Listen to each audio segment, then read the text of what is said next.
Les trolls se font troller. Avec Jean-Denis Scott.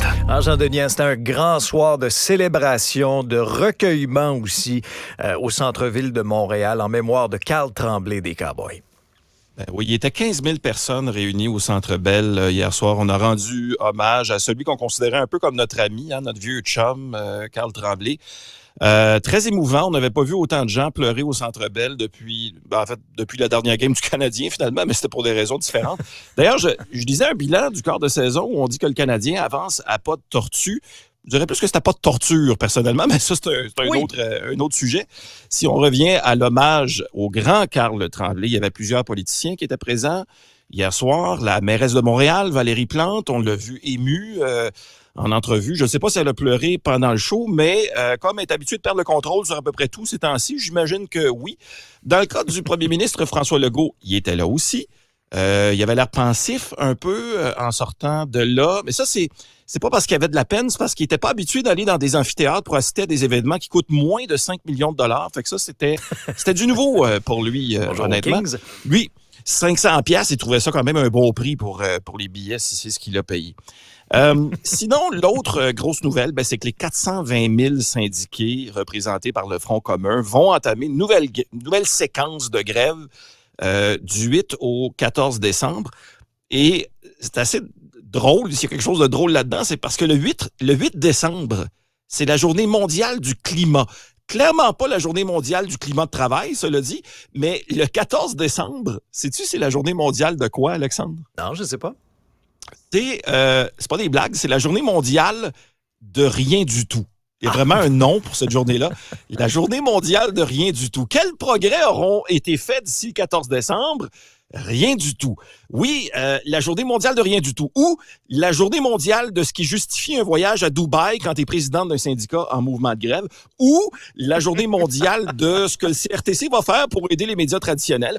Ou la journée mondiale du cerveau de Kim Kardashian. Ou la journée mondiale de ce que je mangerais servi dans la cuisine du CHSLD Pierre-Joseph Triet dans Mercier, Hochelaga, Maisonneuve. Ça, c'est l'endroit où on a trouvé des excréments de rats, des mouches sur les surfaces de travail, du poulet cru lousse. Puis d'ailleurs, une chance qu'il y avait du poulet cru lousse sur la surface comme ça, parce qu'au moins les rats sont morts de la salmonelle. C'est un petit peu dégueulasse, honnêtement, ce menu-là. Écoute, ailleurs dans le monde, conflit israélo-palestinien, ça retient l'attention, oui, mais la guerre en Ukraine se poursuit pendant ce temps-là, quand même. Et parmi les dernières nouvelles, l'Ukraine soupçonne la Russie de l'empoisonnement de l'épouse du chef du renseignement militaire ukrainien, Kirilo Boudanov.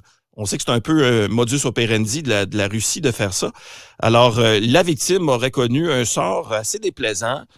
On lui aurait fait manger la nourriture d'un CHSLD d'Hochelaga Maisonneuve. Elle serait dans un état stable, mais honnêtement, on souhaite pas ça non plus à notre ennemi ou notre ami.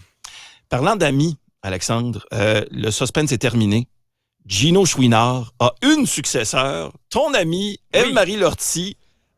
C'est donc une super bonne nouvelle. Elle va remplacer Gino Chouinard à la tête de Chocolat Favori.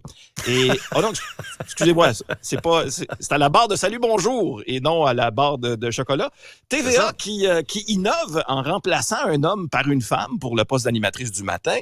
Ça, c'est pas si longtemps après avoir aussi remplacé un homme par une femme pour le TVA 18h. TVA qui mise pas mal sur des femmes. Conclusion, Québec solidaire a parti de mode, hein, je pense, vraiment. TVA va peut-être devenir d'ailleurs Télévision Québec solidaire. Le retour de TQS, ni plus ni moins, mesdames, messieurs.